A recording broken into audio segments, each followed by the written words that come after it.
readying their guns. The party started to make their way through the tunnels with Madison at the front, activating the impure king armor. She had it focused on speed for now, as they weren't in combat. Black armor started to wrap around her body, as jet boosters appeared around her back and waist area. Since Madison chose the speed variant, the armor looked quite slim with most of the armored pieces hugging her body, accentuating her curves to the party, especially her bosom. There were a few sheets of nanotech that hung off her waist which looked somewhat like a skirt of sorts, but Shiro knew that they could double as waist-mounted cannons should the situation arise. As the suit finished assembling itself, the visor on the helmet lit up with a shade of red, which made it seem like the helmet of a berserker. In addition to this, there was a soft red glow between each of the assembled pieces, giving the armor a demonic feel. I must say, Impure King fits the armor quite nicely. She really does look like an impure king, or rather, impure queen. Aram raised her eyebrow. Really? Rather than king, I'd say it reminds me more of demons. After all, her class is demonic Valkyrie. Shiro raised her eyebrow. Real conspicuous there, oh empress of mine. Nimue rolled her eyes. What? I need to ease them into the idea first. There's a radar in the upper right corner. I've already marked the demon signatures, so you should see a few red dots in the distance. Use that to your advantage. Shiro smiled as she narrowed her eyes and aimed her gun forward. Give me a second. Someone's trying to put a mark on us. Transforming her hand cannon into a sniper, she pulled the trigger. Asterisk bang. Watching the bullet fly through the cave walls, they could faintly hear the sound of a scream in the distance as one of the red dots on Madison's radar disappeared. Huh? Looking back at Shiro, Madison blinked her eyes twice just to make sure her eyes weren't playing tricks on her. What? I've already mapped out the entire underground area in my mind. With the penetrating power of the sniper, I can ignore walls and shoot them, you know? It ain't like the walls here are made from dungeon material. Shiro shrugged before knocking a piece off the stone walls. True. Madison nodded as she grabbed her shield and shotgun. We'll go easy first, so follow my lead. Once you get used to using the guns and the armor, you can start doing your own thing, okay? Shiro smiled since she trusts the party's combat potential. Once they get used to the guns and how they should fight with them, it should be a piece of cake for the party to handle the demons.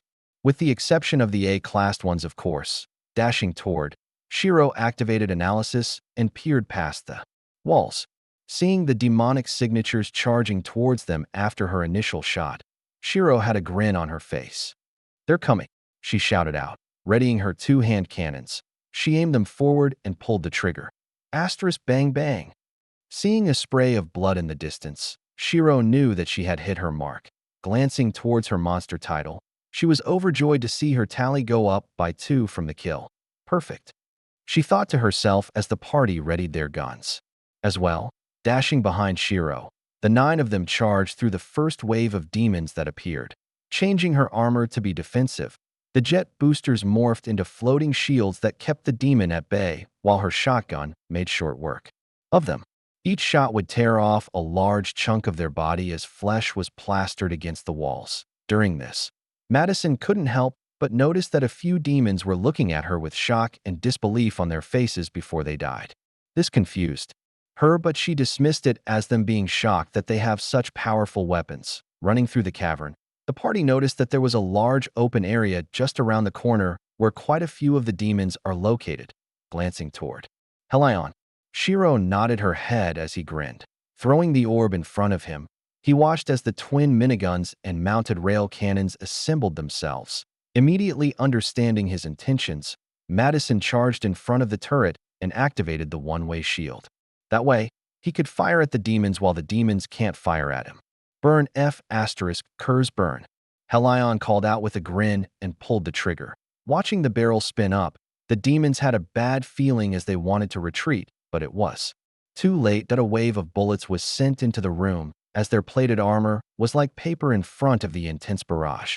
For those that could fend against the bullet with their natural physique, they tried their best to close the gap, but the rail cannons responded by evaporating their upper torso. So if you don't mind me asking, how come the guns are more powerful than I remember? These are still B-class demons now. Lyrica asked while shooting a few demons that tried to carve a hole through the side. Both of my classes have merged, so I assumed that my nanobots gained a buff. Plus, my nanotech attunement is tier 6, which is in a whole new realm altogether, so I'm not surprised at the power of my guns. If anything, I can make them stronger with a few modifications. After all, I still need to figure out the advantages my class gives me.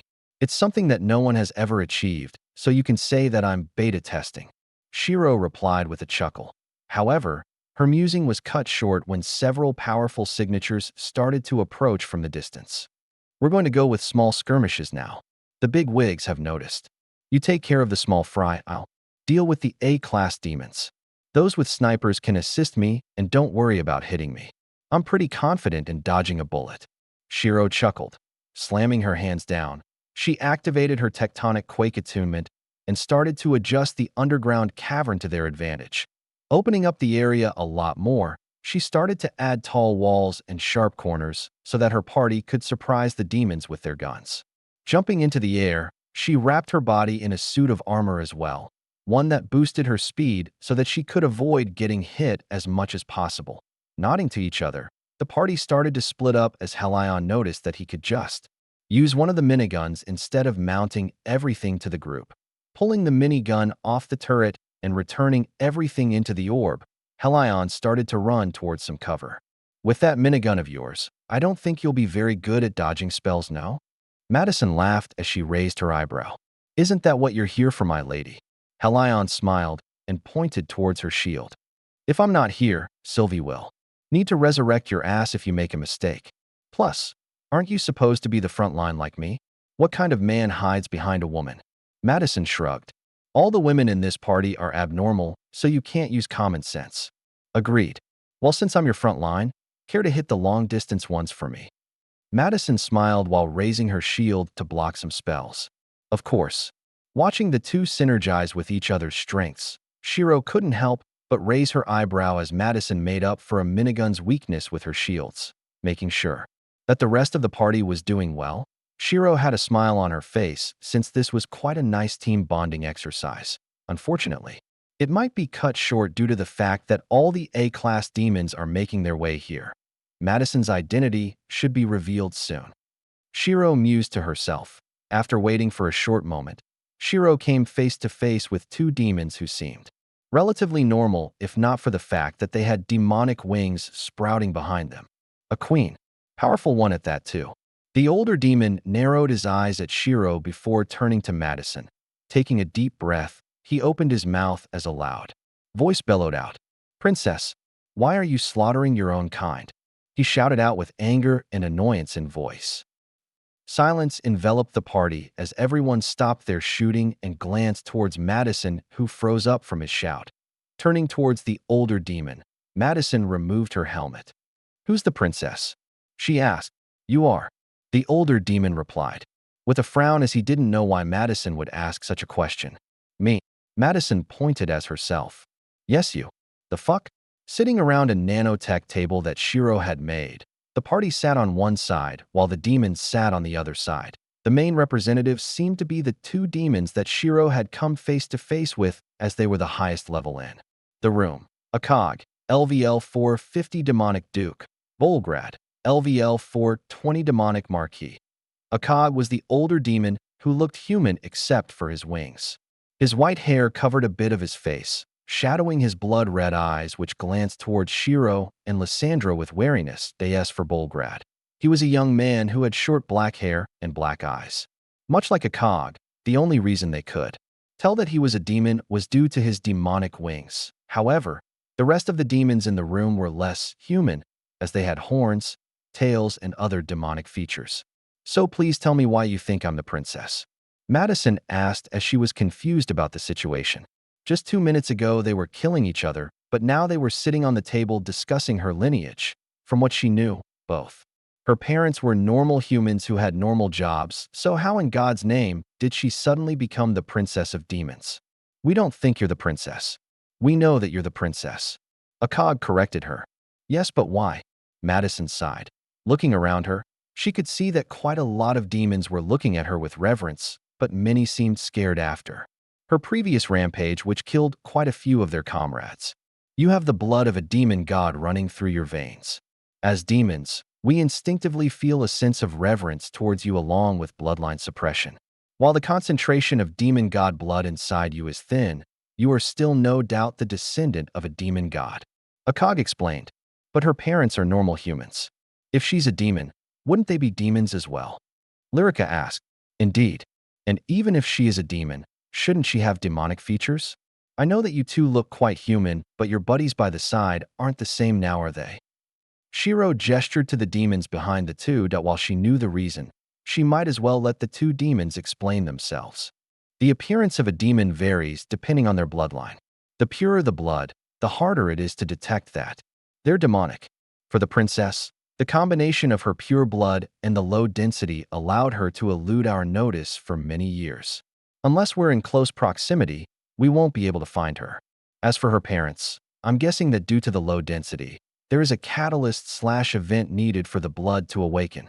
Whether that be a strong emotional shock or strong desire, we don't know, nor do we care, as Princess has awakened her bloodline. Her current class proves it. Akag replied.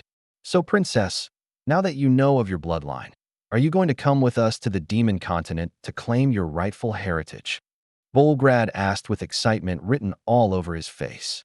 Don't get too ahead of yourselves now.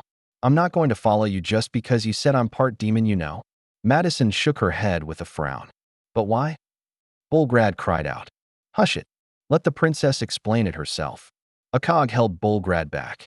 I don't need to explain myself, as there is nothing I need to explain. You, on the other hand, have much more to explain. Why do you want me to follow you? What does me being a descendant mean for me? Madison pointed towards Akag. Nodding his head, Akag opened his mouth. To answer your first question, Princess, I'll need to explain the demon hierarchy to you, as that plays a large part in your identity. You see, demons are split into 4 ranks. You have the common demons such as imps. They're grotesque and murderous. Logic doesn't apply to demons of this rank. Next, you have the noble demons. There are a total of 5 roles within this rank. From the lowest role, it goes from Baron, Viscount, Count, Marquis, and finally, Duke. There are variations in each role's power, but just know that a demon noble's strength is equal to his role. The next rank is royalty. These are typically filled with descendants of the demon gods, which is the final rank. In the demon continent, the demonic royalty govern every single demon in place of the demon gods, as they cannot materialize in this plane just yet. Under the royalty is the nobles, which makes their life easier along with acting as their show of strength. Demon royalties are barred from fighting against one another, as it is equivalent to a war between 2 demon gods. Therefore, royalty will use their subordinates to clear up any grievances. We are part of your faction, and you're one of the last descendants of the demon god Markin. Our previous prince has been assassinated, and we were unable to find the killer, resulting in our faction going on the decline. Without a prince or princess to lead our people, demon god Markin will not be able to descend onto the world when the new age arrives. For this reason, we implore you to come back and claim your rightful heritage. Akag explained as Madison furrowed her brows. That still doesn't explain what it means for me. All I know is that you want me as a tool to help this god of yours. If that's the case, then you can forget about me, since I'm not able to help some F***er who I don't even know. Madison shook her head. You misunderstand me, my princess. How do I explain this? Since you're friends with one of the queens, can I presume that you know of their importance? Akag asked as he glanced towards Shiro, who replied with, Sup, and waved her hand. Somewhat. They're the lifeline of a race, no. Exactly. For demons, you are the equivalent of a queen, but not yet. Hence why you're a princess. Once the new age arrives, and you will eventually start your quest to become a demon queen, sovereign of all demons that will ever exist.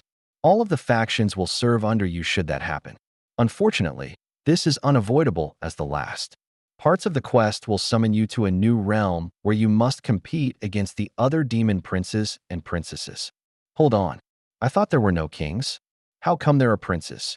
Madison asked as Shiro had told her about the lack of a king role, which is similar to queens.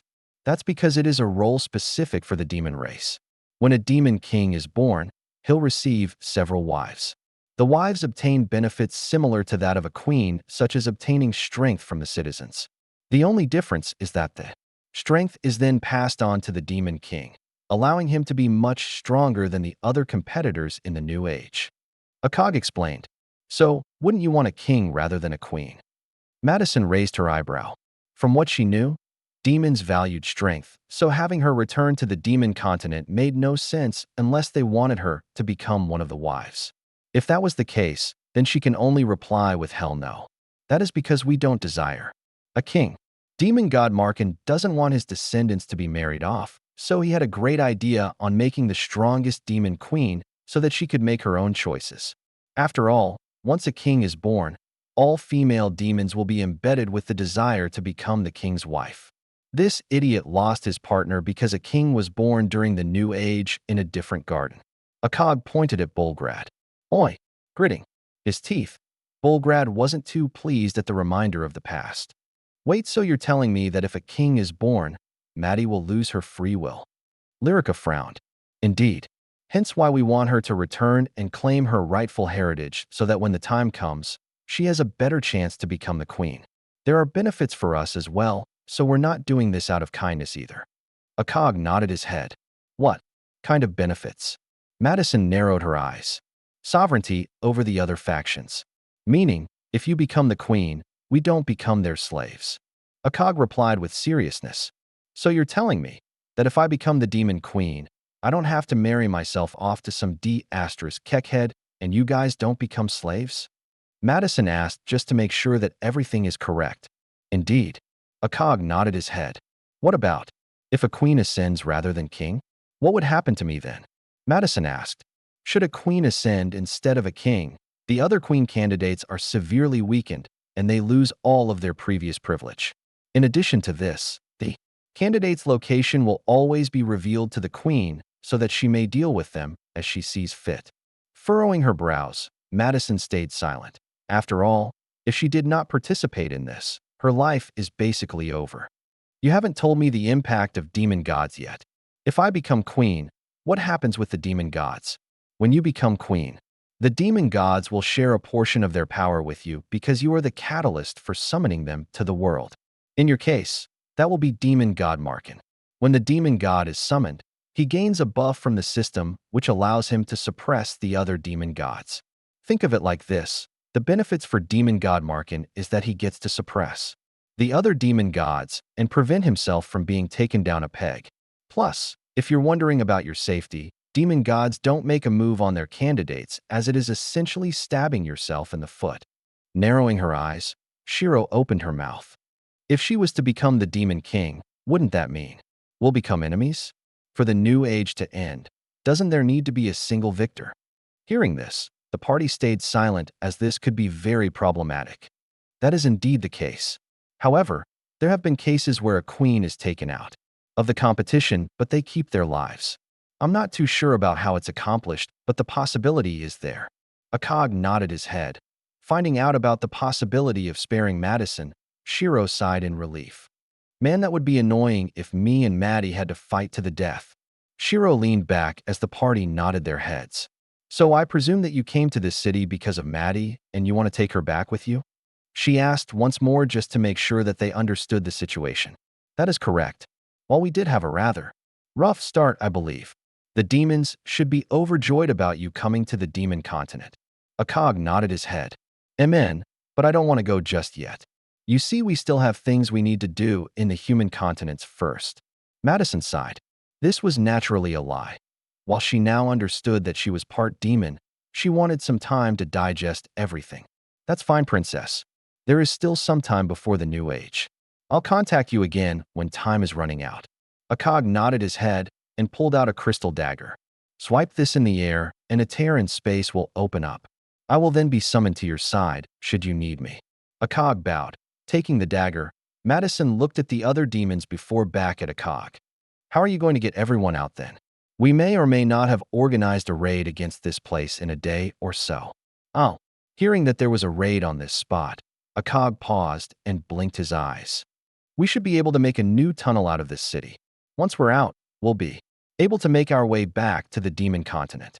We might suffer some casualties, but it's worth it seeing as though we have discovered you. Looking back at the mounds of demon corpses piled up by the side, Madison couldn't help but feel a twitch creep up on her smile. Right, worth it.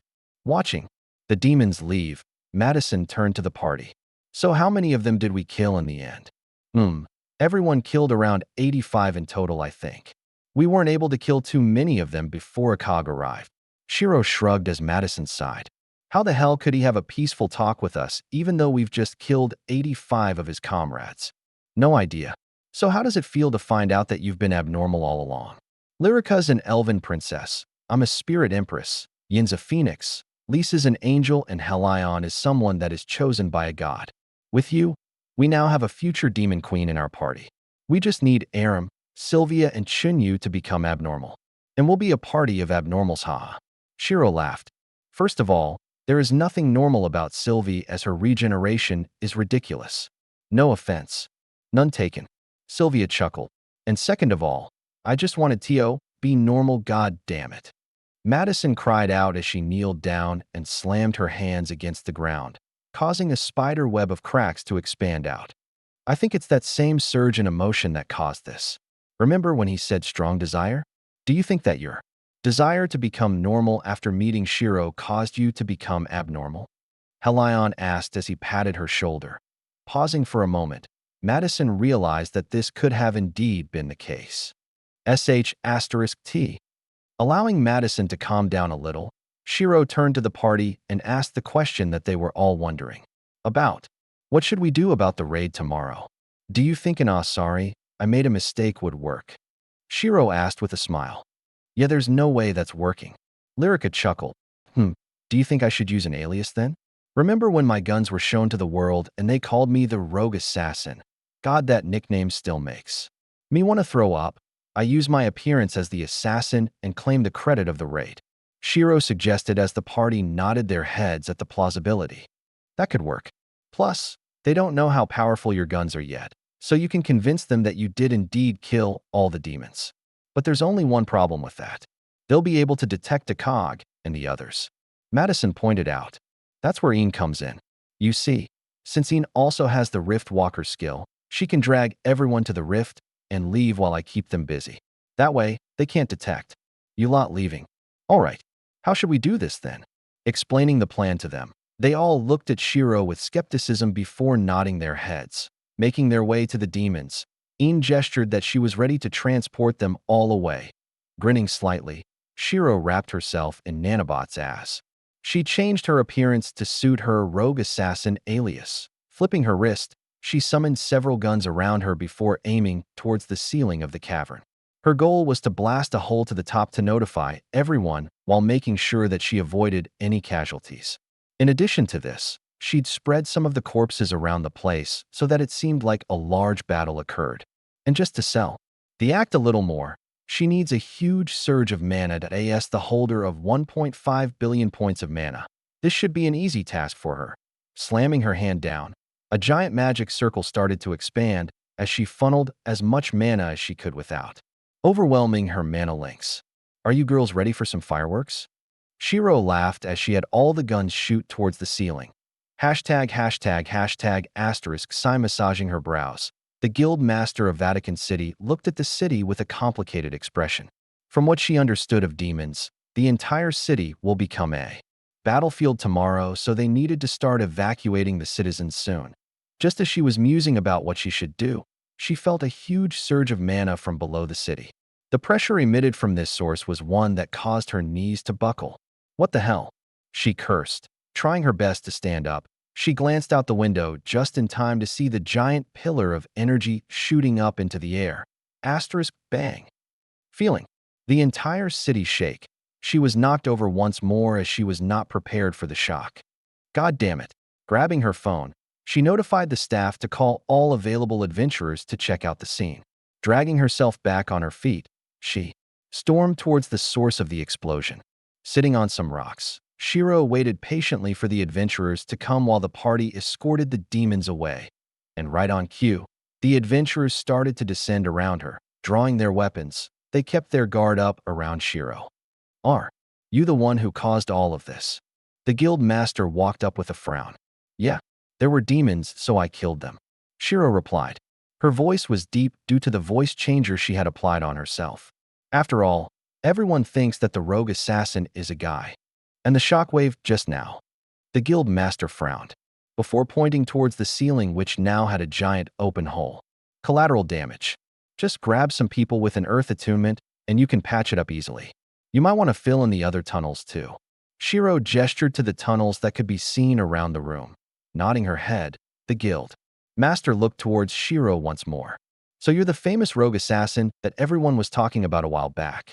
Care to tell us why you're here in this city? None of your business. If you don't mind me, I'll be on my way now. Shiro shook her head and stood up. However, just as she got off the rock, a tier 5 magic circle appeared beneath her as a cage of sorts was formed. Clenching her fists a little, she noticed that her mana seemed to be weakened inside this cage. Raising her eyebrow from behind her mask, she looked towards the guild master. What's the meaning of this? Don't take this the wrong way. There are many questions that we want to ask you after all. Questions come at a price, and that price might be your life.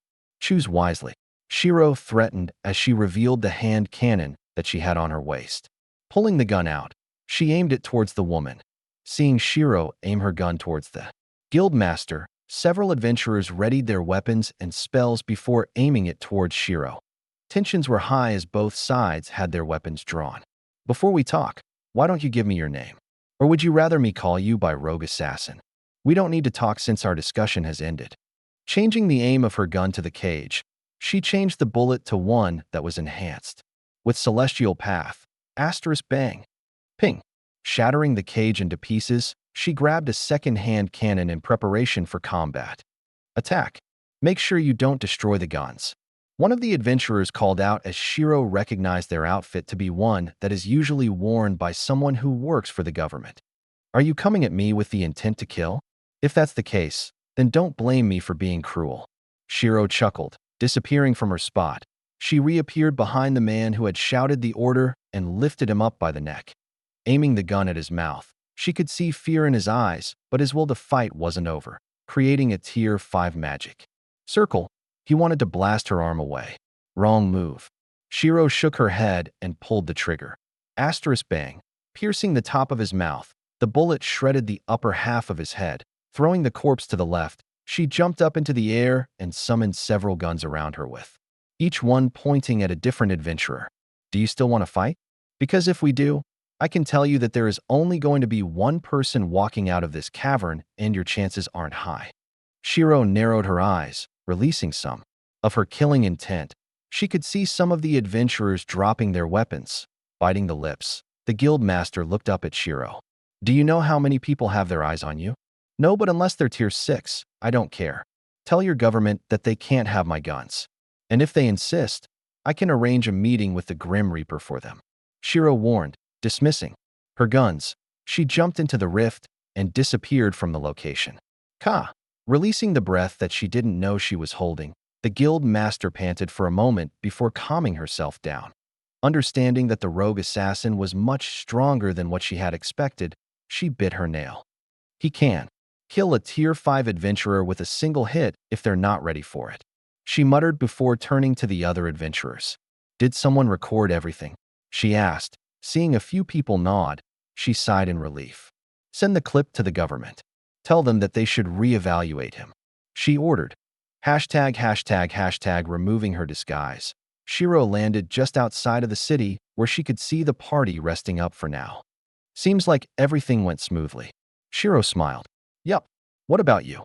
Did anything happen or did they back off peacefully? Lyrica asked. Well, I may have killed one guy and threatened the government. Shiro scratched her cheeks. Ah, god damn it, Shiro. It's been 3 minutes. Madison sighed. Well, it's not my fault that they wanted my guns. They didn't come at me with friendly intentions. Shiro stuck her tongue out. So what do we do now? We've essentially solved both the problems with this city. Lyrica asked. I'm planning to stick around for a day or two to see how people react to the updated simulators. After that, I think it's finally time to visit my parents. Shiro replied. So basically 2 days to indulge yourself in sadistic desires before acting pure for your parents? Aram raised her eyebrow. So I'm right then. Aram shrugged, taking Shiro's silence for a yes. That girl's pretty spot on. I'd say she's gotten used to you and can somewhat prepare herself. Nimue chuckled. Well, I'm pretty nervous about meeting Mom and Dad, so I want to enjoy myself a little before going. Shiro pouted a little. Why don't you act cute and call them Mommy and Daddy? Nimue laughed. I'd rather not. Ah, shame. Think about it this way. What if you had an argument with Addy and he left your side for a bit? After a while, he comes back and says, I'm sorry, Mommy, I won't be bad again. How would you feel? Okay, maybe I might resort to that if the situation demands it, but think about it like this. I'm a grown-ass woman, now do you really think it'll work? A grown-ass woman who's not even a year old yet. Whatever. I'm pretty sure acting childish. As someone who looks like she's 20 ain't gonna work. You never know. Just keep a note on it, haha. Ignoring Nimue, Shiro led the party back to the city. Remembering that she had Fabian place the simulators in a separate training hall so that he didn't need to give money to the guild, Shiro went to ask him where the training hall was. But when she got there, she saw him with a pile of complaints on the desk. I presume that the simulators are working well. She chuckled. Yes. The only thing that isn't working is how many people haven't completed Super Easy yet. They've all just been turned to paste. Some overconfident people wanted to try hard, and let's just say their blood was evaporated when the test began. Fabian sighed. So it's going great then. Shiro laughed. I guess. Look at all these complaints about the validity of the gradings. They're saying that they're much harder than what it is, and that the recording of Miss Lyrica doing the test is a lie due to how easy it seems. After all, some people thought that they were stronger than a dainty-looking girl, but failed miserably. Huh, serves them right. Since they're complaining about it so much, I think I might get the rest of the party to give it a try to prove things live. Who knows, it might even attract some people from other cities. Shiro chuckled. Oh, that has already happened. Fabian said, showing her a web page. Impossible challenge completed by the adventurer known as Lyrica. Is this real? The impossible challenge is rising in popularity as many rush to Vatican City to try it for themselves. Raising her eyebrow, Shiro found it quite amusing. I've placed the training hall next to the teleport shrine so that it can be accessed with ease, and I must say, other than the grading, the revenue I get from it is impressive. I can finally renovate some of the orphanages now. Fabian smiled. Gratefully. That's good. Prepare for more revenue, since I'm going to clear it with the party. Once they see a party complete it one by one, more people should be spurred on to complete it. Shiro smiled before leaving the room. Plus, the tests don't focus on levels, but rather their control and mastery. So even a level 20 can give it a try. Therefore, this can be used to discover new talents that have been buried under the masses. Right. Then girls, are you ready to show some people how to properly clear the trials? Shiro smiled as the party nodded their heads. With the exception of Halion and Chunyu, the rest of them were confident in completing the tests. When the party arrived at the training hall, they were surprised at the huge queue of people that were waiting for a turn. Looking at it from the outside, it seemed like a normal building, but the moment they entered, everything was very cramped. With the simulators in the center of the room, there were huge monitors displaying the scene to the rest of the people. There were groups cheering on for one another, while others only laughed. Funnily enough, one of the best compliments that the party heard was, "Good job. You lasted 2 seconds in there." To their left, there was a receptionist who was assigned here by the Pope. Seeing Shiro and the party, she immediately greeted them. "The Pope has informed me of your arrival. If you wish, we can provide you a private room upstairs so that you don't have to wait in this cramped space." She smiled. "No, it's fine. So do we have to pay to give the trial a go?" Shiro chuckled. "Of course not. I'll print you off your spots immediately." Handing the party some notes that showed their current spot in the queue, they couldn't help but raise their eyebrows at the number. "Don't worry, while the number is large, the wait time isn't that bad as each person gets one turn. We've already reset the queue number twice now." The receptionist chuckled softly as Shiro nodded her head, gesturing for the party to wait by the side. Shiro watched all the attempts with a soft smile. There had been a few famous figures that appeared to give the test a try, but they were either barely able to complete Super Easy or fell like the others. For the one that barely managed to complete Super Easy, he was welcomed with a cheer. Seeing this, Shiro only shook her head. Why? Is he happy about Super Easy? Even though I haven't trained Halion and Chunyu yet, they can probably complete it as well. Hell, give me a day or two and they'll be able to complete normal. She thought to herself. By a day or two, I suppose you're not going to allow them to rest and put them through torture. Nimue yawned. What of it? Nothing, just confirming my thoughts. Nimue shrugged, watching the attempts one by one. Shiro couldn't help but frown at the quality of mana control that she had been so far. No wonder everyone hated her in the future, since after losing the system, everything needed to be manual. Once the system was gone, they were essentially useless. Do you think they're faking it? Lyrica whispered over to Aram as some of the attempts were truly pitiful. Unfortunately, no. Our party is just too strong. Aram shook her head. Too strong? Isn't that a bit arrogant? Did you not see how even a genius barely managed to complete super easy? A man called out with a frown. What do you mean? We've already got someone who's completed it before. Aram raised her eyebrow and pointed towards Lyrica. Taking a second glance at her, the man recognized her to be the same elf who had completed the normal difficulty, which was unthinkable, as even a genius barely completed the super easy difficulty. Bah, that could have been a publicity stunt for all I know. They might have just lowered the difficulty for you so that it looked easy. After all, who would look this unfazed during the test? The man scoffed. Seems like you don't believe the legitimacy. Shiro chuckled. Of course not. It's the digital world. They can adjust it however they like. How about this? Why don't you attempt it at the same time as one of our party members? In the same trial room. That way, you can verify the pressure. Shiro suggested with a grin. Hell no. If you want to prove it, why don't you go against the genius that completed super easy before? The man shook his head. Despite his talk, he didn't want to do the test again. After all, being turned into a flesh paste wasn't his favorite thing to experience. Che, coward. Madison taunted with a frown. Ignoring Madison, the man walked away. Well, at least it was solved peacefully. Sylvia sighed. Waiting a little longer, it was finally their turn. Shiro was the first, while Lyrica, Aram, and Sylvia were next in the queue. Entering the digital world, the four of them proceeded toward the first test. Seeing Lyrica, everyone recognized her to be the one that had completed normal before and kept their focus on her. You want to give above average a go? Normal was quite easy for you after all. Shiro asked with a smile.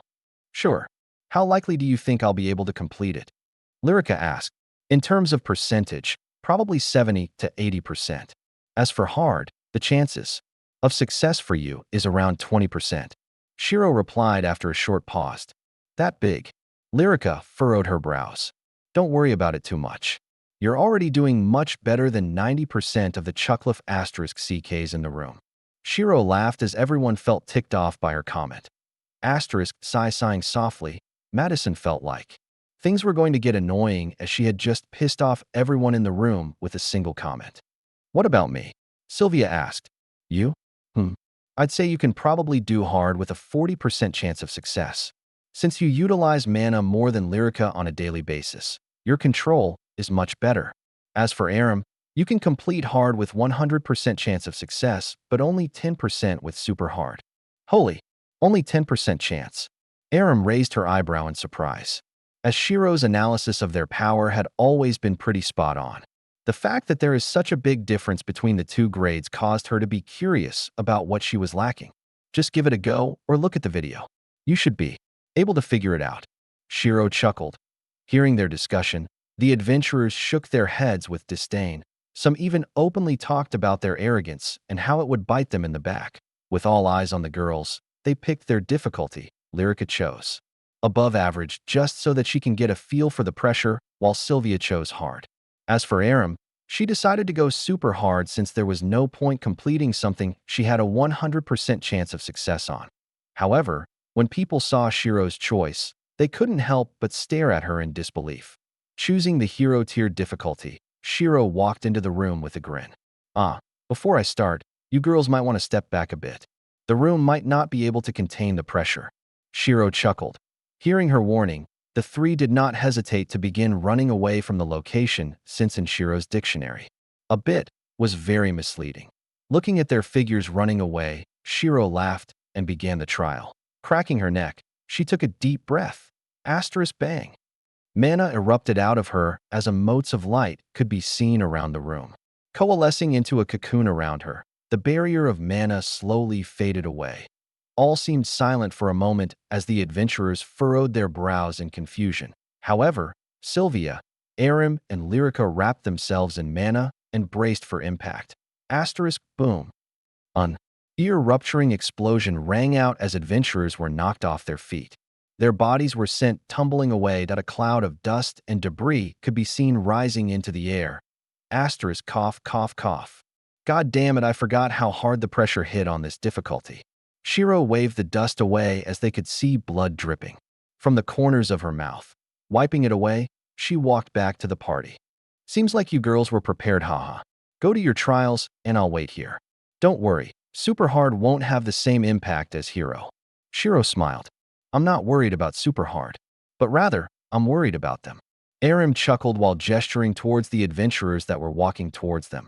However, Shiro only raised her eyebrow and flicked her wrist. Suddenly, a wall of mana erupted out of the ground as it prevented the adventurers from coming closer. You have it covered, I see.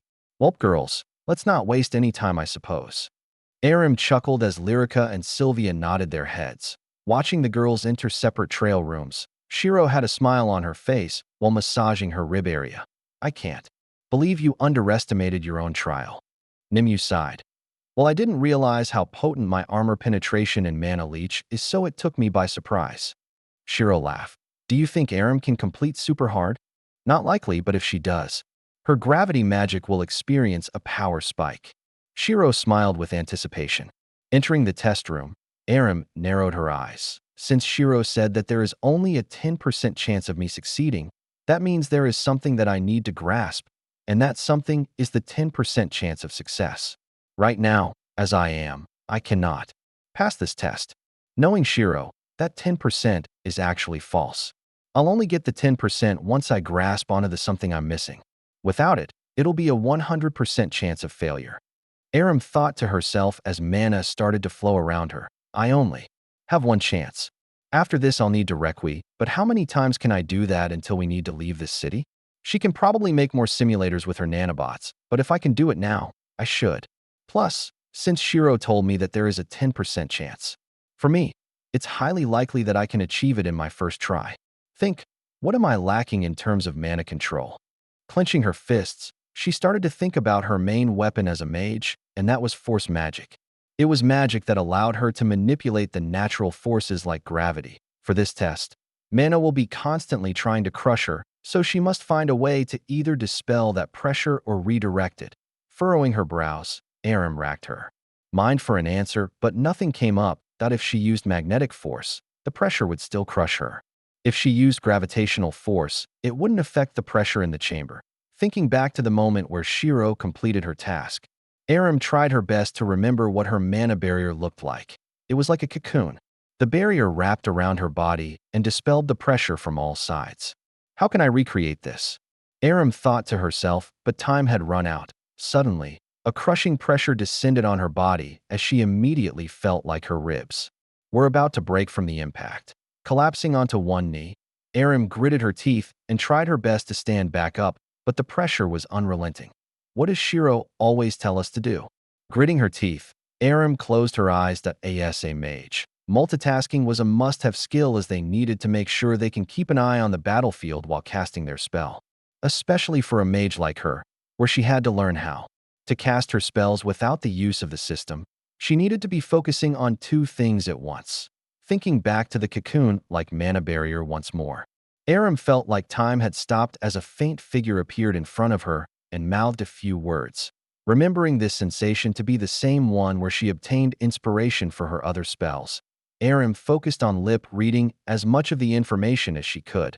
Combine forces, spring and sliding friction force, redirect and rebound. Taking a deep breath, Aram opened her eyes and tried her best to imagine what this will look like. Unfortunately for her, the pressure exceeded her barrier's threshold and turned her to paste. Respawning next to Shiro, Aram had a frustrated expression on her face. Damn it, I had an idea at the end too. She complained as Shiro laughed. Care to share? So you know how I'm a force mage, yeah? Aram asked. Yep, it's a rare class where you can control forces such as gravity. Shiro nodded with a knowing smile. Understanding what was happening next, she created an illusion and stopped their conversation from being heard from the outside. Seeing this smile, Aram understood that Shiro knew how she should have attempted the super hard difficulty. If I combine the two forces, spring and sliding friction, I can allow the pressure to compress my spring force before rotating the barrier with sliding friction, allowing the spring force's rebound to redirect the pressure away from me. Normally, if I just use the spring force on its own, it would crush me as it is fighting against the pressure, while sliding friction has a much lower tolerance than spring, meaning it'll snap quickly. Therefore, I needed to combine the two together, so that I can create a cocoon around me. Aram explained as Shiro grinned. It's not easy, you know? If the timing is wrong, the whole thing will collapse on you. If the sliding friction is too slow, the spring wouldn't have enough leeway to rebound. If the sliding friction is too fast, the spring wouldn't have enough time to rebound the pressure. Everything needs to be timed like a well-oiled machine. You know. Amen, I know. But you didn't give me a 10% chance of victory for nothing. Aram chuckled. Hearing this, Shiro nodded her head with a smile. Controlling the digital world, she sent a private message to her. Well done. I'll make you a personal simulator later so that you can have as many chances as you want to achieve. Seeing this, Aram nodded her head and sat down next to Shiro for Sylvia's attempt at hard. There were a few cracks in her barrier, but she managed to pull it off while Lyrica completed above average without too much difficulty. With everyone completing their trials, they left the digital world only to be greeted by a crowd who were starting at Shiro intensely. What? You like what you see? Shiro asked with a grin and flipped her hair. This caused a few people to look away, but a lot of them still focused on her. How did you complete the hero tier? Is there a trick to it? A voice called out. Looking towards the source, Shiro saw that. It was the genius who barely completed super easy. Have you not seen the tutorial video? Just improve your mana control. Shiro replied nonchalantly while glancing towards her nails. Seeing her dismissal, the man couldn't help but feel like a vein is about to burst. Now, if you don't mind me, my other friends need to complete their trial too. Just as she was about to walk past the crowd, the man stuck out his arm and blocked her path. I don't see how a level 200 plus like you can complete hero tier. Did you cheat? He glared at her as Shiro only rolled her eyes. The trials focus on technique and not level. Dipsh asterisk T. Why don't you go back to elementary school and relearn your mana control? Shiro rolled her eyes before using mana to push his arm away.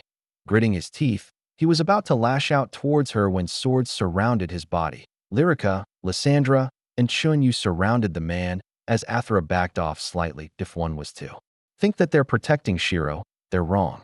The three of them were doing this so that Shiro wouldn't kill this man. After all, it would be troublesome if she did. Seeing this, Shiro's smile twitched slightly, but she continued back to the rest of the group, allowing the three of them to sigh in relief. Right then, next is Een, Lisa, Lil Chun, and Maddie. Een, you can probably do normal. Lisa is hard since I've taught you about mana barriers before. Lil Chun, stick with super easy for now as I haven't had time to properly teach you yet. As for Maddie, I believe you should be able to do hard easily, but the chances of you achieving super hard is slim. No offense. Shiro smiled. None taken. I'm just happy that I'm not abnormal to the point of your standard just yet. Madison sighed. After all, if she could do hero tier, it means that she's as abnormal as Shiro, and that was the furthest thing from normality that Madison can think of. At least super hard was a tier beneath Shiro's standard. It isn't that bad. Being me, you know. Shiro pouted. I'd rather not live everything feeling like I'm about to have a heart attack around every corner. Madison retorted as Shiro had nothing to say back. After all, she wasn't wrong. Normal people would have long died if they had to go through what she had experienced. Most of them were able to complete their trial with Chunyu completing super easy without a problem, which surprised Shiro a little. However, after looking at his barrier, she could tell that he would definitely fail below average. After all, he was an assassin who avoided most of the hits rather than tank them head-on. Helion was the same and completed super easy without any problems, but would struggle with anything harder, with everyone completing the test. Shiro had a general idea on how well they could control their mana and how she could improve their training. In addition to this, their actions seemed to have spurred the adventurers on as they focused their best on completing the trials. Leaving the buildings, Shiro took a deep breath. We'll stay for another day just to make sure everything is okay. After that, we'll leave for Japan since I need to go meet my parents after such a long time away from home. Spending another day in the city, Shiro used the time to teach Helion and Chunyu about mana control. With Shiro's teachings, they always returned looking like someone had just sucked their soul out. Whenever someone called out to them, they would be surprised and stand up straight, which caused a few people to wonder what had happened while the rest of the party understood their pain. Shiro's training tended to have that kind of effect on people. From 1 day, it became 2 days. From 2, it became 3, with the explanation that it was easier to train Helion and Chunyu. Shiro delayed her return to Japan day by day. Seeing this, the party eventually decided to sit down and have a talk with her. Shiro, are you nervous about meeting your parents? Lyrica asked seriously while the party was having some dinner. Asterisk cough cough cough. Ha ha ha, what do you mean? Shiro forced a smile and glanced to the left. The great Shiro who causes gods to keep their eye on you is afraid of a little reunion. Nimue laughed. Hush it you. Shiro pouted. Looking back at the party, she could see the seriousness in their eyes. Arg. Fine, I'm nervous, okay. I mean, last time I saw them was when we had a small fight because I was focusing on magic. Plus, even though me and Kuromi are technically the same person, my experiences as Nitri and Shiro have changed me, so I'm just nervous about how they might perceive it. Shiro confessed with a slight blush. I'm pretty sure that if they can accept your ball-busting habits as Kuromi, they can accept your ass-busting habits as Shiro. Chunyu yawned as Shiro had the urge to throw a spoon at him. Shut it. Shiro gritted her teeth with a blush. Seeing Shiro blush, the party couldn't help but laugh, while Lyrica took a moment to calm down. So you're mainly nervous about your parents' reaction then? Lyrica asked. Amen. To be fair, a lot has happened, and I'm not sure how I should explain it to them. After all, I got myself 3 kids, and I became the queen of the spirits. Shiro replied while tapping on the table nervously. Well, maybe you don't have to tell them. After all, it'll come as quite a big shock, no? Lyrica said as Shiro paused for a second before nodding. But before we go, maybe I should get some new clothes. After all, I'm always wearing black and it's kind of gloomy, no? Shiro suggested while pointing at her current dress. It's been a while since I've last made an outfit. Why don't we spend some time designing something for you? Aram suggested with a smile. Hearing this, the girls in the party had an excited spark in their eyes as they were able to dress up Shiro however they wanted. It was rare that she was at their mercy after all. For the next 2 days, they spent it designing an outfits for Shiro so that she can meet her parents looking less gloomy with her black dress. Eventually, they picked a soft pink turtleneck sweater, a black skirt, and some black stockings. Looking at herself in the mirror, Shiro nodded in satisfaction. This should be okay, she muttered. Now that we have your outfit, is it finally time to meet your parents? You have delayed this by a week after all. Lyrica asked as Shiro swallowed her saliva. Nodding her head, they made their way to the teleport shrine. Choosing Tokyo as their destination, the party proceeded to make their way north of Japan. Our house is located in the new city called Asakura. And if you're wondering why it's called that, it's because it's the land that my grandparents secured after the world changed. Shiro explained. You actually have a city named after your family. Helion raised his eyebrows. Yeah, the city is pretty big and most of the visitors are just here to receive some training from my dad. He is one of the strongest people in the world after all. He's kind of like us. The level doesn't prove his actual capabilities. If I had to describe it, he is probably just a bit weaker than me in terms of fighting prowess. Shiro replied as she remembered some of the memories from her youth as Kuromi. Making their way outside of Tokyo, Shiro had them wait for a moment, slamming her hand down. She created a private jet for everyone to sit in. Hop on. I'll fly us to Asakura in a few moments. Shiro smiled. Seeing the jet, Lyssandra's face started to pale. Mum. Lysandra called out hesitantly. Yes, dear. Can I just fly there with Big Sis? We can both fly. Nope. It's faster with the jet. Shiro grinned. While the party was oblivious to how fast her jet is, they made some preparations of their own just in case it was something crazy. And they were correct since the moment Shiro made sure that everyone was ready, the jet blasted off into the sky as the party felt the force slam into their bodies. Aram wanted to use her magic to dispel the pressure, but Shiro only grinned, and her seatbelt was enchanted with celestial path, while also draining her mana. Feeling her mana drain from her body, Aram looked at Shiro with a pale face and nervous smile. Have mercy. Sorry, I'm fresh out of mercy. F asterisk CK. The journey to Asakura was a quick one, but it felt like a century for the party. After all, Shiro made sure the experience was like a rocket was strapped to a roller coaster. Shiro, let's just fly normally next time. Lyrica groaned as she was currently laying on the grass feeling like she was about to throw up at any moment. We'll see. I'll let you lot rest for a bit first. Shiro chuckled. To think you'll go this far to buy some more time to prepare yourself. Nimue raised her eyebrows. Ignoring Nimue, Shiro took a few breaths to prepare herself. Thinking about her parents, Shiro wondered how she should greet them. Unfortunately, she wasn't given much time as Sylvia had used her spells to clear the party of their nausea. I found her house. Chunyu narrowed his eyes and showed a map on his phone. After all, her family was quite famous, so finding them wasn't hard. Seeing this, the party started to make their way towards the mansion as Shiro followed behind them.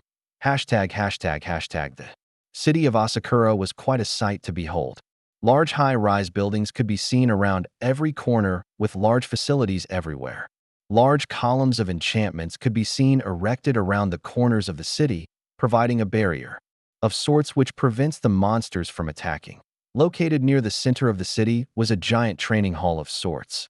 Popular videos of adventurous sparring could be seen on the big screen as the younger folk had faces of excitement whenever a large spell or flashy attack was used. In addition to this, there were dungeon gates scattered throughout the city with their respective architecture, which made it so that the city gave off a feeling that was both contemporary and ancient. However, one couldn't enter the city carelessly due to the barrier, so they had to go through a security gate of sorts. Walking up to the gate, the guards immediately stood up straight at the sight of Shiro.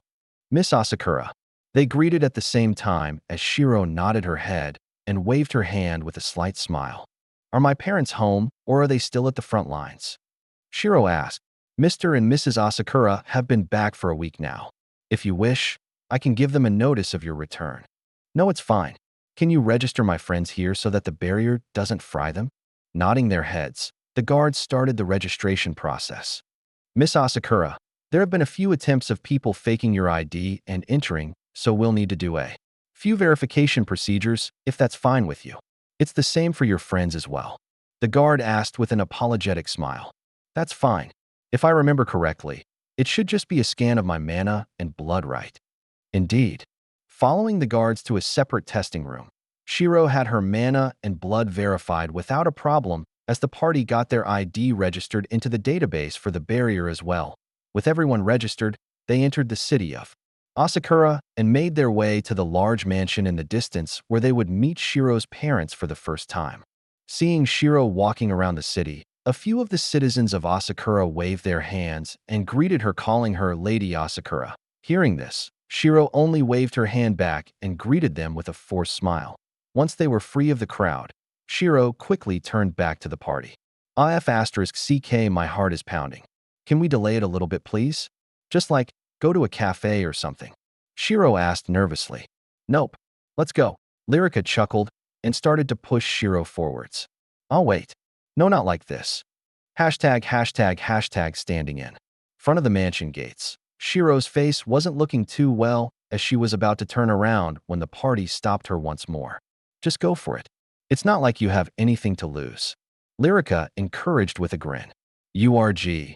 Biting her lips, she walked up to the side of the gate and swiped her hand to create a magic circle. With the presence of this magic circle, an array lit up on the gate. Reorganizing the runes on her magic circle, Shiro placed the key as the gates started to open. Bang. Flinching from the explosion, Shiro knew what was coming next and created a barrier around her body. If a meteor, a blazing figure came rushing out of the mansion at breakneck speed. Kuramai. Crack. Gah. Seeing her barrier crack. From the impact, Shiro widened her eyes in shock. Her mom didn't get the Mystic Reaper class for nothing. Her passive armor and magic penetration was something to be feared. URG. Feeling a pair of arms wrap around her, Shiro felt like she was about to get her life choked out of her as Mio hugged Shiro with all her might. I don't listen to that. Oaf of a dad. I don't care if you learn magic, okay? Mio said as she patted Shiro's hair. Mio was a beautiful woman with long black hair that stretched to her waist. Her features were delicate and made it so that one couldn't take their eyes off her.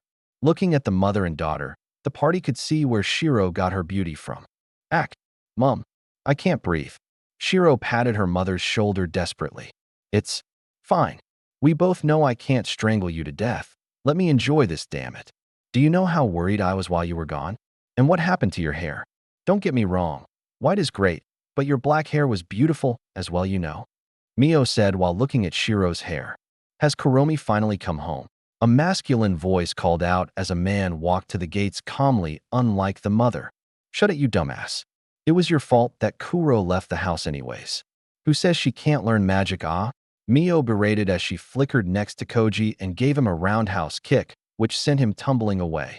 Asterisk blurg. Tumbling across the ground, Koji coughed and quickly got back on his feet. Straightening out his clothes, he composed himself once more.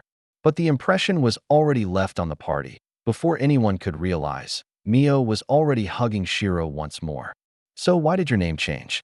Did you not like the name I picked for you? Mio asked. We can talk about this inside, Mom. It's kind of bad for you to be kicking Dad when people are looking. Shiro coughed and gestured to the small crowd not too far from them. TSK, fine. Who told him to disagree with your magic training? Don't worry, Mom will starve him for you. Mio huffed. Ah, but honey, I need food too. Koji called out. Get your own then. Can't you hunt for yourself?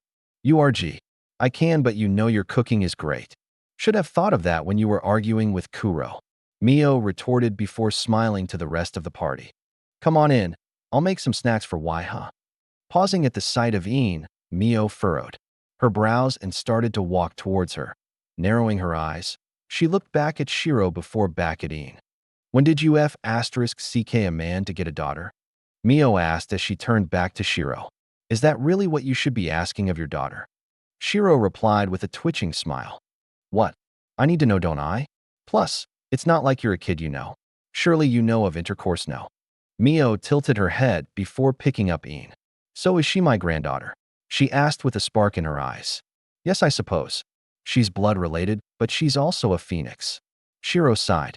Keta bird? Listen, darling.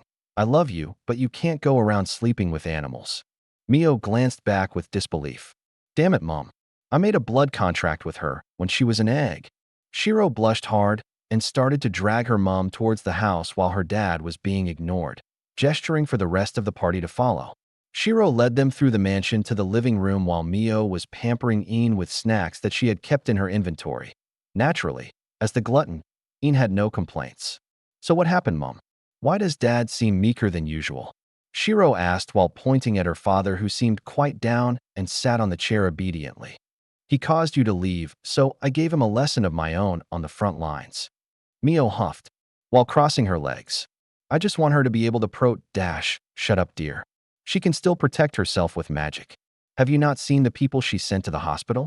Just because she doesn't use the sword like me and you doesn't mean she can't protect herself. Mio snapped back. Actually, I have taken up the sword. I've been combining magic and martial arts together. Shiro said as she summoned Athra, causing her father's eyes to light up in joy. That's my girl. Do you want me to teach you some? What do you mean, my girl? She's half me as well, you know. And don't jump. You're not a kid anymore. Hearing this, Koji sat down. You've really got a rein on Dad, haven't you, Mom? Shiro forced a smile. Humph, of course. Mio smiled proudly, glancing towards her dad. Shiro understood that he was allowing this since he wanted to appease her for what had happened before. So why did it take you so long to come home? What happened to your name, your class, your level? I've been worried sick, you know. Seeing news about you on the other side of the world made me worry quite a bit. You even became a kid again, like. What was up with that? Mio asked as her worries started to pour out like a waterfall. I was worried about coming back since there was something I had to deal with. I've managed to deal with it now, so I can stop worrying now. Shiro scratched her hair. Wasn't that about the guy who killed a bunch of people? You teamed up with the hidden sect and the government to kill him, right? If I remember correctly, you played a huge part by healing everyone. When did you become a healer? Mio asked curiously. I'm not. I just got a skill that makes it convenient for me to heal a lot of people. Yeah, she also has skills from every other class. Madison sighed. Emin, isn't that normal? I also have the same. My oath of a husband is the same too. Mio tilted her head and pointed towards Koji. Ah, blinking her eyes, Madison sighed. They are her parents after all.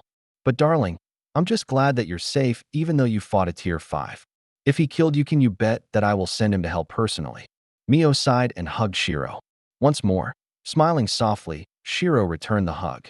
Ah, also Mom, I've adopted Lisa as my daughter, and I also have a son who's called Atesh, but we call him Addy. Bringing Addy out of the spirit realm, Shiro had Nimue, Izul, and Estrella stand by the side as she introduced her mother to her 3 children. Ah, it's a shame you haven't brought back a partner, but this is okay too. Mio smiled and lifted Addy up, tilting his head slightly. Addy smiled and gave her a small wave. Ah, so cute. Seeing that Mio had been distracted by Addy, Koji sighed in relief. Welcome home, Kuromi, Koji said with a soft smile. Amen, I'm home. Going into the kitchen, Mio started to make some food, while Shiro and Koji started to talk about what had happened. So what happened to your name? If I remember correctly, you can't change your name unless there has been a special circumstance, or you use a disguise skill. Koji asked curiously. Thinking about it for a moment, Shiro decided to confess the truth since her identity as a spirit queen was important after all. Well, some things happened, and I lost my memory for a bit. During this time, my name was changed to Shiro, and I became something you might know as a queen. Shiro confessed as Koji paused for a moment. You mean like the beast queen that had recently showed up? There had been quite a few meetings discussing her identity and what we should do. And you're telling me that you've become one of them? Koji asked with a raised eyebrow. Yeah, you see, it's like this, explaining the identity of queens, anchors, domains, new age, and the future. Koji and Mio listened carefully as the meal was being prepared. And I'm guessing these 3 spirits here are your subjects for the future then? Koji asked as he gestured to the spirits.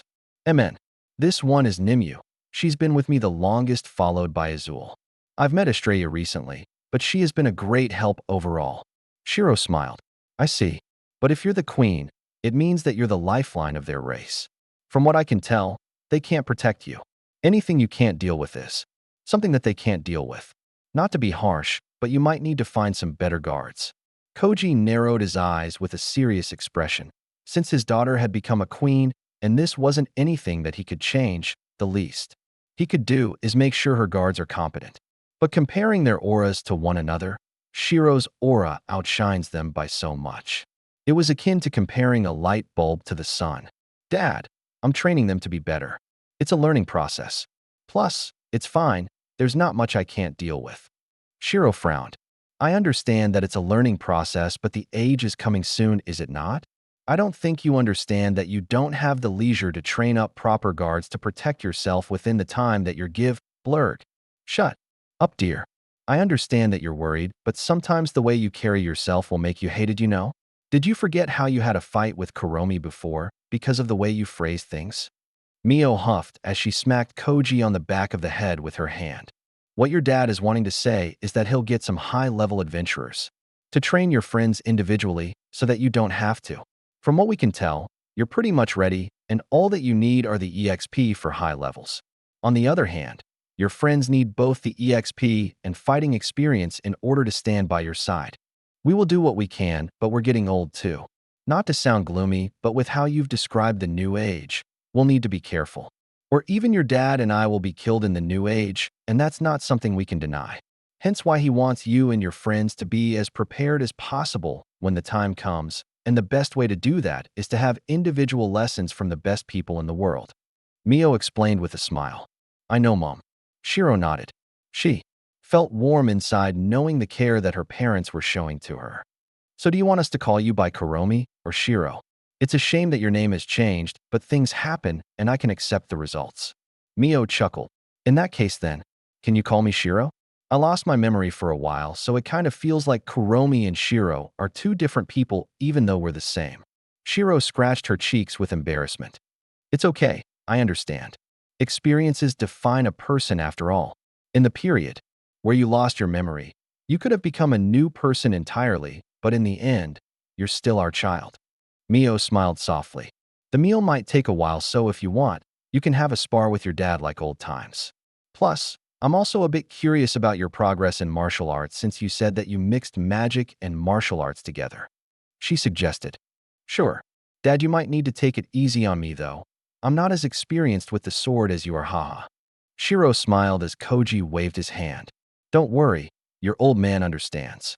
He grinned and stood up, leading everyone to the reinforced dojo that wasn't too far from the living room. He gestured for everyone to sit by the side. So do you want me to use my sword or a wooden one? Shiro asked as she didn't want to injure her dad if possible. You're underestimating me a little there, aren't you? Your old man can take quite a beating, you know. You mum can confirm that. I don't think that's something to be proud of. Shiro's smile twitched. It is when your mum has skills that can ignore all forms of defense. Koji coughed as his face was a little pale. Jesus, mum, what the hell did you do to dad? Shiro thought. To herself, summoning Athera into her hands, Shiro crouched slightly and entered a stance while Koji raised his wooden sword. You sure you want to use a wooden sword, Dad? Just to let you know, I also have armor penetration skills. And I'm going to be honest, it might not be as good as Mum's, but it's better than what most people can do. Shiro narrowed her eyes, seeing Shiro's seriousness. Koji was reminded of his wife and decided to go with a proper sword in the end. However, it still wasn't his main sword since doing so would be too risky. After all, his sword was one that cursed people that he fights. Ready? Shiro asked, nodding his head. Koji was excited to see what his daughter could offer him. Asterisk bang.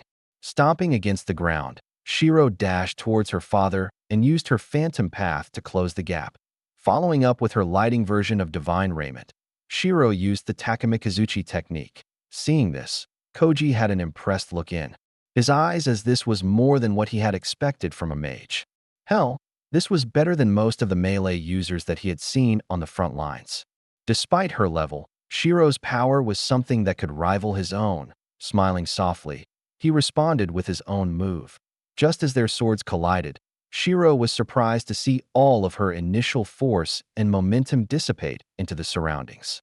As Koji's swords traveled up Athera's blade and towards her guard, quickly breaking contact, she made some distance between them once more. In terms of experience with the sword, Dad definitely surpasses me. Most of my experience comes from using my guns and magic, while I've only properly started to learn the sword in this life. I can't expect to beat Dad with my current sword skills. What's wrong, darling? I thought your armor penetration was going to damage my sword. Koji said with a smile. Well, this is a sword fight. I'm not going to be using magic now, am I? Shiro shrugged, but she was looking for a chance to attack him. No need to worry about your old man. I can handle a kid or two. After all, your sister had quite some strength to her when growing up, and being punched in the eye by her wasn't exactly fun. Koji laughed. You said it, Dad. I'll use some magic then. Shiro narrowed her eyes. Activating Rift Strider, she immediately closed the gap between them as several Tier 5 magic circles appeared around Koji. Smiling softly, Koji lashed out with his sword and enhanced it with an unknown skill, shattering the magic circles apart in an instant. This is what I mean when mages have a hard time defending themselves. Break their spell, and they're open for attacks.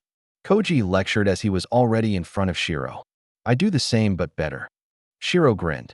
Chains suddenly burst out from the ground as she had conjured up nanobots beneath the floorboard, converting them to mana-draining chains which prevented her dad from using mana to enhance his body. Oh, but it'll take more than that to hinder your old man. Koji grinned, feeling excited by the fact that his daughter could hold her own against him. Taking a deep breath, Koji stepped towards her. Before she could react, he disarmed her in an instant, causing her sword to be launched across the room. Reaching out for Shiro, Koji lifted her up onto his shoulder and grinned. I suppose it's this old man's victory. Seeing herself being placed on his shoulder like a child, Shiro couldn't help but blush from embarrassment, but at the same time, she was excited to see how much he can teach her in terms of swordsmanship. Did Shiro just lose? Madison asked with disbelief as the thought of Shiro losing seemed impossible for her. Even if it was a spar, it was still shocking. Yes, she did. But think of it this way. Now that she's lost, she's got more to learn. Meaning, she'll get even stronger. Lyrica nodded her head while trying to stop herself from blushing at the sight of a red-faced Shiro feeling embarrassed on her father's shoulder. Makes you think about what could happen to us, doesn't it? Her dad did say that we'll get some training. From professionals, after all. Aram chuckled. It's good news, isn't it? That way we can be more prepared for the new age. Helion smiled. URG, my normality is drifting further and further. Madison sighed. I mean, you're the future demon queen, so I'd say normality has always been an illusion for you, haha. Helion laughed as Madison launched herself towards him and tried to strangle him. Oijai. Hashtag, setting Shiro down. Koji put away his sword. How did you do that last move? Shiro asked with an excited glint in her eye. Seeing that his daughter was so excited about swordsmanship, Koji felt like he could cry with joy. That last move is a little like what you did at the start. Were you? Evaded my notice and closed the gap. Think of it as something similar, but while you're evading their notice, you proceed to strike at their wrist, causing them to drop their sword or any weapon they're holding. It's a little harder to disarm two-handed weapons, but if you're quick enough, it should be possible. Koji said with a smile while Shiro listened intently. The martial arts that I used mainly focused on evading your notice rather than doing something in that time. I'll need to practice some more for me to be doing something else in that moment then. Shiro nodded. Speaking of practice, I've noticed something with your sword techniques. You like to move around a lot. And I mean a lot. You overcomplicate the moves that you want to do, such as using your portal move. You can use your portal to bait people into thinking that you're about to move, but you continue. You can even use your martial arts to evade their notice so that they think you're in the portal when in reality you're in front of them. Second point I want to bring up is that there is a gap between you using your magic and sword.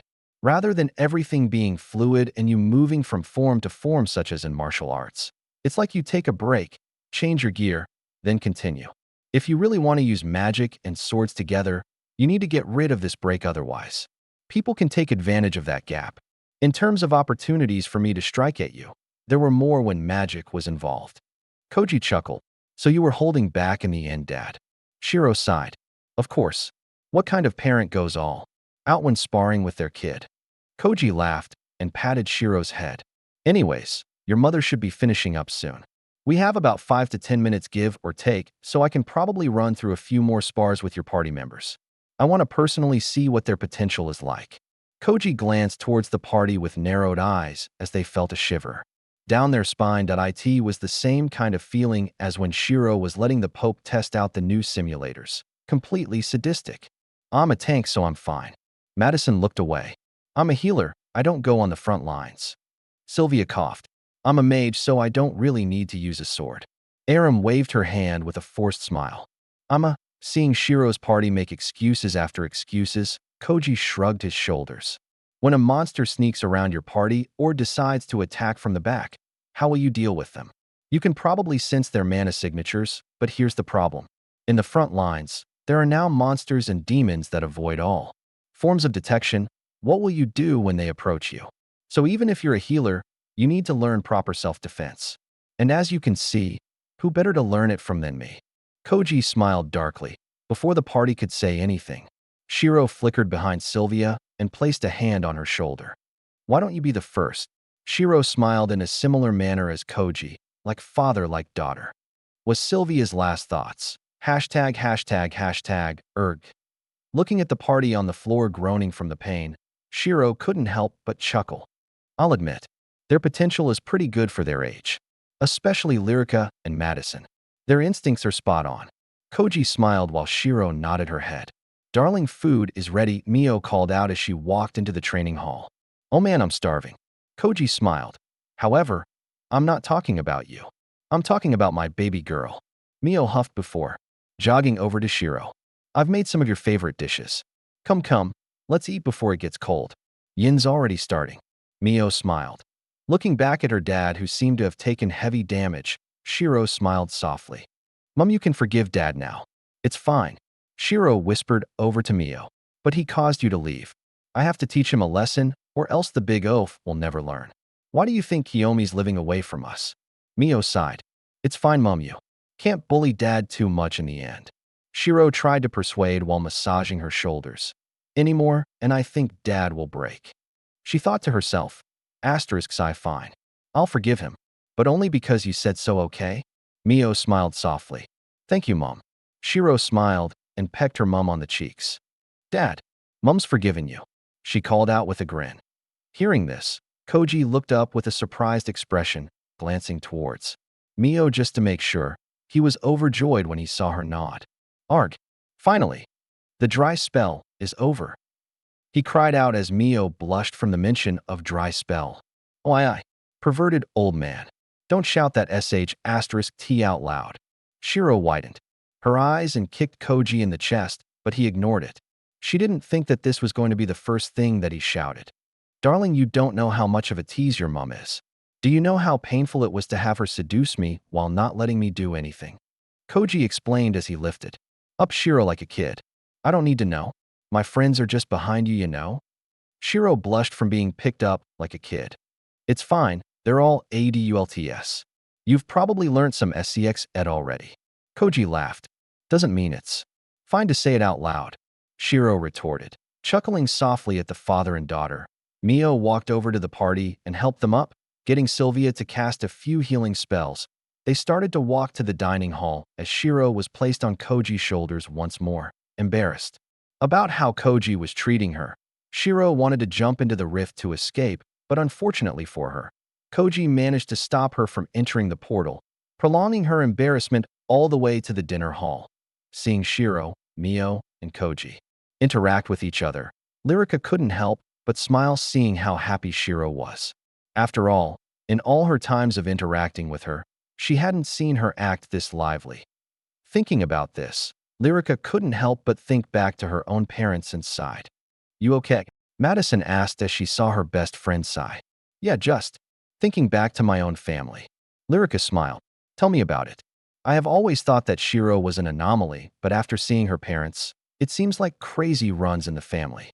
She could be classed as normal in her family, while I'm now a demon queen candidate in my normal human family, Madison said, with a twitching smile. But it's nice, isn't it? I haven't seen Shiro this happy before. Lyrica chuckled. Yup, Madison grinned. After all, even the strongest people needed to relax once in a while.